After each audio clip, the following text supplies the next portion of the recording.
All right, hello, family counseling class. This is going to be a brief lecture in reference to the techniques that are used in Bowen's theory. Let's get started. All right, so the first technique is genograms, right? Genograms is a visual representation of a person's family tree.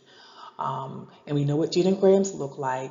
And within that genogram, you can actually track relationship changes, track some of the relationship patterns that have happened in families, who stayed married, who got divorced, where was that conflict that existed in the family, where was there, who in the family has been isolated from the family. So tracking those relationship changes, those repetitive patterns, coincidences, and whatever that might look like. Oh, coincidence that both your mother and your grandmother married someone that was from another country. Coincidences. Minimum of 3 generations. So that what that means is if you're doing your own genogram, that means that's your parents, then your parents' parents, and then your parents' parents' parents, or your great grandparents. So basically a genogram is used, you plot out that person's genogram, and it allows you to kind of see, and of course we've already done this in class, so this is familiar to you as we talk about this tonight in class in reference to what those family patterns look like and what you're able to learn about the family based on a genogram. Now, in order to do this, another technique says going home again. What does that mean? Clients, family members may be instructed to return home to get to know their family of origin better. So you may have to talk to grandma, great grandpa, your aunts, your uncles, cousins to learn about information from your family of origin. And it says individuals may need to practice staying calm before returning home. What does that mean? Because you might find out some information that's really uncomfortable. You may find out some information about your family, about your mother, your father, right, that you never knew. So you have to be ready to receive this information when you're learning about these family patterns. Sometimes, we got these family secrets. And when someone is willing to kind of have a conversation with you to say, let me let you know about our family of origin, this can be a very sensitive conversation. So you want to prepare yourself for that. But this is going to help you with that genogram. Detriangulation. I can't say that word. Detriangulation. I want to say detriangulation, but I'm putting a Z in it and there is no Z. You can read, you see exactly what that says. Okay. So the process of being in contact and emotionally separate, right? So basically, when you have those triangle patterns in families, when you have that person that is the one person in the middle that sometimes everyone uses as a scapegoat, right?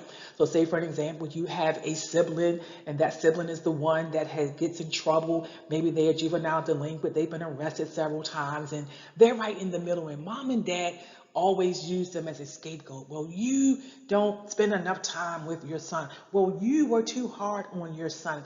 And they use that to sometimes not deal with the issues that may be happening. For an example, with mom and dad, that is just one example of how a family can triangulate. There are other examples as well, because you got the opposite end of that, where sometimes you have the person in the middle and they're causing the conflict between two other people, right? But basically, the therapist, they need to break that triangle, especially when it's unhealthy. So they want to resolve that any anxiety over family situations and not projecting feelings onto each other.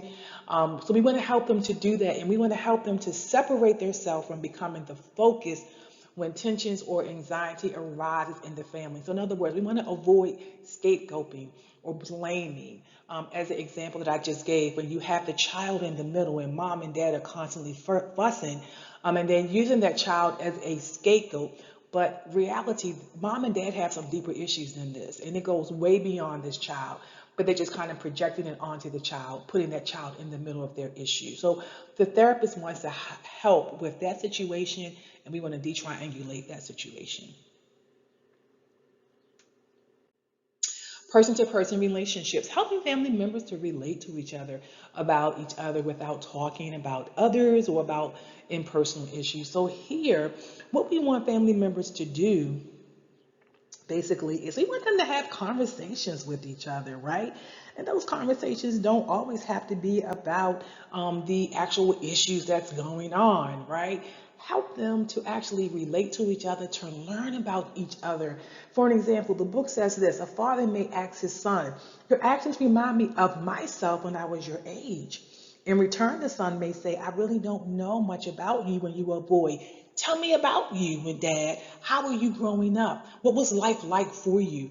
That is when you get son and dad, or whoever the case may be. You want to get family members just talking to each other about who they are as people, how they show up in the world, right? So having those conversations that's not always related to the issue at hand. Mom, for an example, well, I know that you're a teacher. What led you to wanting to be a teacher? Learning about your family members. Differentiation of self. This is the degree to which a person is able to distinguish between the subjective feeling process and the more objective intellectual thinking process. So it's a healthy emotional detachment. And the reason why I say a healthy emotional detachment, because we're not talking about someone that shrinks up and decides, not to show any emotions whatsoever. But what we're saying is that in some situations, we become so emotional and we become less rational. So we're thinking from that emotional part of our brain, the amygdala, and we're not thinking from the logical part of our brain, the prefrontal cortex, right? And sometimes we need to do that. We need to think more logically about things, because we will respond to crises that happen in our families with lots of anger. Oh my goodness, why did you do that, right? Instead of saying, wait a minute, I'm dealing with a sibling, for an example, that may have borderline personality disorder.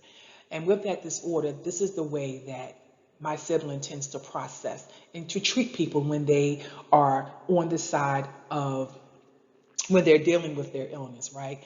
Persons that have borderline personality disorders, for an example, they can love you 1 minute and the next minute they completely hate you, right? They idolize you, and then it's like they are very paranoid. You've done something wrong to them, so they are very, very paranoid. So when you deal with that from an emotional perspective, you get very upset. I'm tired of you doing this to me. Oh my goodness, I don't do anything wrong to you. You're so paranoid. But from a more healthy perspective, from that differentiation of self, it's like understanding, wait a minute, this person has a disorder. This is the way they literally think. This is the way their brain processes information.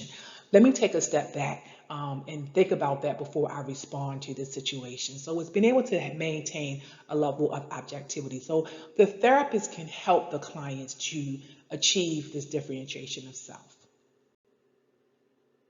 And the last one is simply asking questions. And I mean, who doesn't ask questions in any type of therapy? We're always asking questions. So when you're trying to, when the therapist is engaging with clients, the therapist is going to ask as many questions as they need to ask in order to understand family patterns that have happened. Once again, where are the boundaries loose? Where are the boundaries too tight? Who is too tightly enmeshed? Where are the triangles that exist in the family? Where do these patterns come from? So just asking questions, a main tool of the Bowen therapist. So these are some techniques that are happening while this is what Bowen therapists use as they are engaging their clients. Just a few techniques. I hope this was helpful. Thank you.